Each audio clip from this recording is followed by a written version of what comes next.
नमस्कार। आज हम डॉन मिगुएल रुइज की एक बहुत ही दिलचस्प किताब पर बात करने वाले हैं, द 4 अग्रीमेंट्स। नमस्कार। हाँ, ये किताब साइज में भले छोटी है पर इसका असर बहुत गहरा हो सकता है।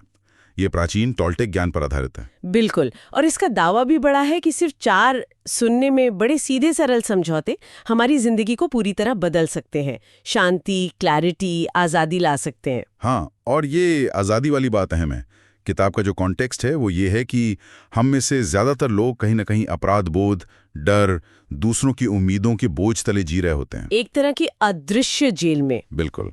समाज और हमारे खुद के बनाए हुए नियम, विश्वास, जिसे रुइज ग्रह का सपना या ड्रीम ऑफ द प्लैनेट कहते हैं, ये समझौते उस सपने से, उस कैद से बाहर निकलने का रास्ता दिखाते हैं। अच्छा, तो ये सिर्फ फिलॉसफी नहीं बल्कि प्रैक्टिकल स्टेप्स हैं। हाँ, एक्शन लेने की बात है। चलिए तो फिर पहले समझौते से शुरू करते हैं। ये है, अपने शब्दों से ईमानदार रहिए, मतलब be impeccable with your word. जी। किताब में लिखा है, आपका शब्द वो शक्ति है जिससे आप निर्माण करते हैं। सुनने में तो बहुत पावरफुल लगता है। और ये है भी।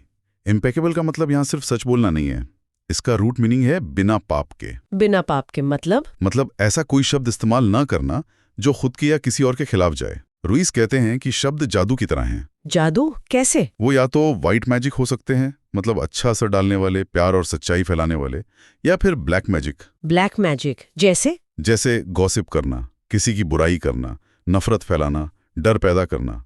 रुइस गॉसिप को शब्दों का सबसे बुरा इस्तेमाल मानते हैं, एक जहर की तरह। हाँ, वो किताब वाला उदाहरण भी बड़ा सोचने पर मजबूर करता है। एक टीचर ने बच्चे से कह दिया, तुम कभी सफल नहीं हो सकते, और उस बच्चे ने जिंदगी भर उसे सच मान लिया। कितनी आसानी से कहे गए शब्द कितना गहरा असर डाल सकते हैं, और ये सिर्फ दूसरों पर ही नहीं। नहीं, बिल्कुल नहीं।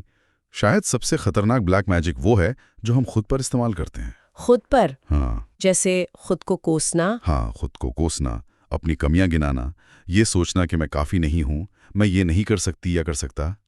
ये सब हमारी अपनी एनर्जी को कम करता है। तो पहला समझौता हमें अपने शब्दों के प्रति बहुत जागरूक होने को कहता है। बिल्कुल, जागरूक होना और उन्हें सोच समझकर, सच्चाई और प्रेम से इस्तेमाल करना, दूसरों के लिए भी और खुद के लिए भी। सोचिए, अगर हम सच में खुद से कहें, मैं ये कर सकती हूँ या मैं काफी हूँ, तो उसका असर हमारे आत्मविश्वास पर, हमारी पूरी वाइब पर कितना अलग होगा।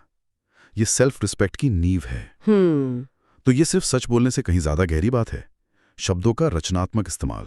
अच्छा, तो ये तो हुई अपने शब्दों की बात, पर दूसरों के शब्द, उनका हम पर क्या असर हो? यहीं पर दूसरा समझौता आता है। हाँ, किसी बात को अपनी दिल पे मत लीजिए। Don't take anything personally. बिल्कुल, ये दोनों जुड़े हुए हैं। ये समझौता कहता है कि दूसरे लोग जो भी कहते हैं या जो भी करते हैं वो असल में उनकी दुनिया का प्रतिबिंब है। उनकी दुनिया का मतलब उनके अपने विश्वास, उनके अनुभव, उनकी भावनाएं, उनका दर्द, उसका आपसे शायद कोई लेना देना नहीं है। पर ऐसा मानना मुश्किल होता है। जैसे वो ट्रैफिक वाला उदाहरण, कोई हम पर चिल्लाए तो बुरा तो लगता है कि हमें कहा जा रहा है। हाँ, बुरा लगता है क्योंकि हम उसे पर्सनली ले लेते हैं। हम मान लेते हैं कि यह हमारे बारे में है। रुइज इसे व्यक्तिगत महत्व या पर्सनल इंपॉर्टेंस की भावना कहते हैं। ये सोचना कि सब कुछ हमारे इर्द गिर्द ही घूम रहा है। अच्छा। जबकि सच ये है कि जो चिल्ला रहा है वो शायद अपने किसी फ्रस्ट्रेशन, अपने तनाव की वजह से चिल्ला रहा है। आप बस उस वक्त वहां थे। तो अगर हम उनकी बात को सच मान लेते हैं, तो हम उनके जहर को, उनकी नेगेटिविटी को अपने अंदर ले लेते हैं। ये समझौता हमें उस जहर से इम्यून बनाता है, मतलब सुरक्षित रखता है। एक तरह की शील्ड। हाँ, एक इमोशनल शील्ड। आपको चोट इसलिए नहीं पहुंचती क्योंकि आप जानते हैं कि ये आपके बारे में है ही नहीं। ये समझना कि उनका व्यवहार उनके अंदर क्या चल रहा है उसका नतीजा है, न कि मेरे मूल्य का कोई सर्टिफिकेट। बिल्कुल सही। किताब में शायद बुद्ध का भी जिक्र है कि दुनिया एक आईने की तरह है। हाँ, जो हमें दूसरों में अक्सर उनकी ही चीजें दिखाता है। वही बात है। और जब हम इस समझौते को सच में जीने लगते हैं तो एक कमाल की शांति मिलती है। दूसरों की नेगेटिविटी से मुक्ति। हाँ, और बहुत सारी अनावश्यक पीड़ा से भी आप आजाद महसूस करते हैं। ये आजादी वाली बात मुझे तीसरे समझौते की याद दिलाती है। अपने मन से कहानियां मत बनाइए। Don't make assumptions. हाँ, और ये बहुत बहुत आम है, हम सब करते तो हैं, मतलब बिना पूछे ही सोच लेना कि ऐसा क्यों हुआ, वैसा क्यों हुआ। रुइज कहते हैं कि यही सारी गलतफहमियों की जड़ हैं। हम पहले कुछ मान लेते हैं, अजम्पशन बनाते हैं, फिर उसे सच मान लेते हैं, फिर उसे पर्सनली ले लेते हैं, दूसरा समझौता तोड़ते हैं। और फिर अपने शब्दों से रिएक्ट करते हैं, अक्सर नेगेटिव तरीके से। हाँ, और पहला समझौता भी तोड़ देते हैं। ये पूरा एक साइकिल बन जाता है। वो दोस्त वाला उदाहरण कितना सटीक था किताब में। हाँ। महीनों तक सोचना कि दोस्त नाराज है, और असल में उसके पिता बीमार थे। उस एक धारणा ने कितनी तकलीफ दी होगी दोनों तरफ। बिल्कुल। हम लगातार ऐसी कहानियां बनाते हैं। ईमेल का जवाब नहीं आया, जरूर मुझे कोई प्रॉब्लम है, बॉस ने ठीक से देखा नहीं, मेरा काम पसंद नहीं आया होगा। जबकि असलियत कुछ और हो सकती है।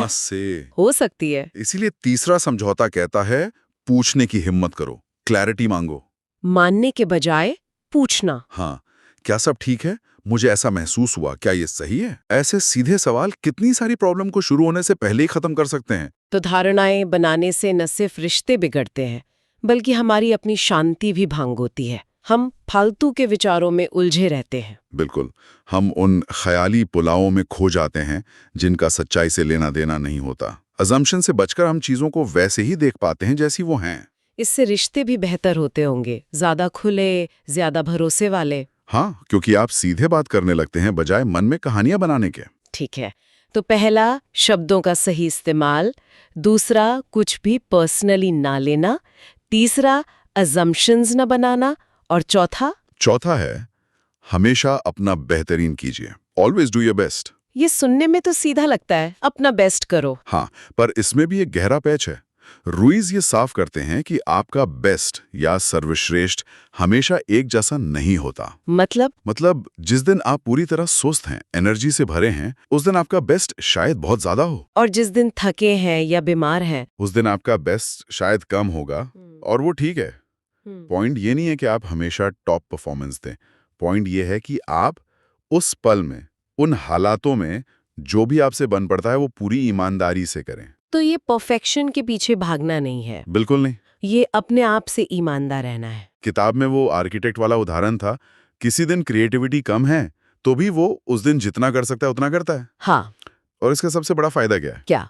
कि अगर आप जानते हैं कि आपने वाकई अपना बेस्ट किया है, नतीजा चाहे जो भी हो, तो आप खुद को कोसेंगे नहीं, आपको पछतावा नहीं होगा। अच्छा, मतलब सेल्फ जजमेंट से मुक्ति। हाँ, सेल्फ जजमेंट और सेल्फ अब्यूज, यानी खुद को सजा देने से। आप जानते हैं कि आपने उस पल में जो हो सकता था वो किया, बस। तो ये चौथा समझौता तो जैसे बाकी तीनों को एक साथ लाने वाला धागा है, कह सकते हैं। अगर आप अपना बेस्ट कर रहे हैं तो आप शायद अपने शब्दों का ध्यान रखेंगे। हाँ, और दूसरों की बातों को भी शायद कम दिल पर लेंगे, क्योंकि आप अपने एफर्ट पे फोकस्ड है। हाँ, दूसरा। और शायद अजम्पशंस भी कम बनाएंगे, क्योंकि आप प्रेजेंट मोमेंट में ज्यादा रहेंगे। ये तो बहुत अच्छा कनेक्शन है। हाँ, ये चौथा समझौता एक एंकर जैसा है। ये हमें याद दिलाता है कि नतीजे हमारे हाथ में नहीं, पर कोशिश है। और ये हमें दूसरों से तुलना करने के बजाय खुद पर, अपनी उस पल की क्षमता पर फोकस करने में मदद करता है। और इससे शांति मिलती है, भले ही दिन परफेक्ट ना गया हो। बिल्कुल, आत्मस्वीकार से शांति मिलती है।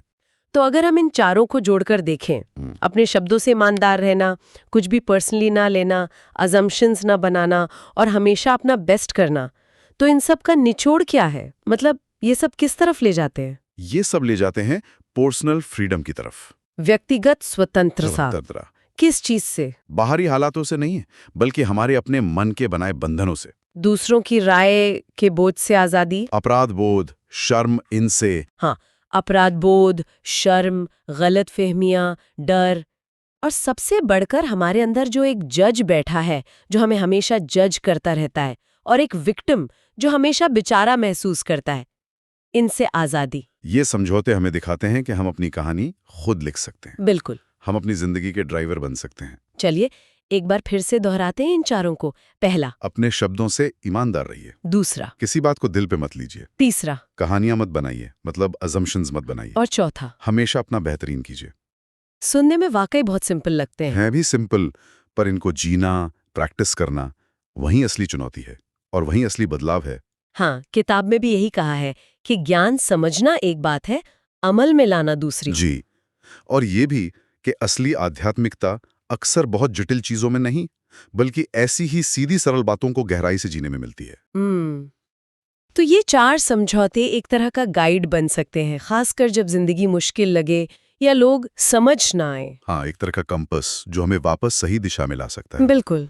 और अंत में शायद एक सवाल सोचने के लिए छोड़ सकते हैं हम सबके लिए। जरूर। अगर ये सच है कि हमारे शब्द हमारी रियलिटी बनाते हैं, पहला समझौता, और दूसरों के काम उनकी रियलिटी दिखाते हैं, दूसरा समझौता, तो ये दुनिया जिसे हम अनुभव करते हैं उसका कितना हिस्सा वाकई बाहरी सच्चाई है और कितना हिस्सा हमारे और दूसरों के बीच चलने वाले इन अंदरूनी और बाहरी डायलॉग्स का नतीजा है?